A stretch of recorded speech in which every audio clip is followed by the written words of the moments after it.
向國父遺像行三鞠躬禮，一鞠躬，再鞠躬，三鞠躬。請大會主席恭讀國父遺囑，蘇耀興先生。國父遺囑致令國民革命還共有目的，在為中國之自由平等，即40年之經驗，深知欲達到此目的，必須喚起民眾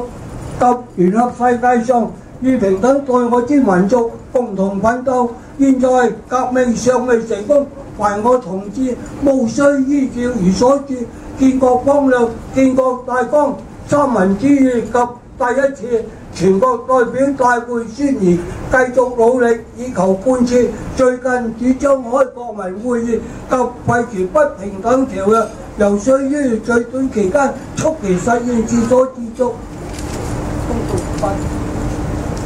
恭讀完畢，請各位就座，請各位來賓就座。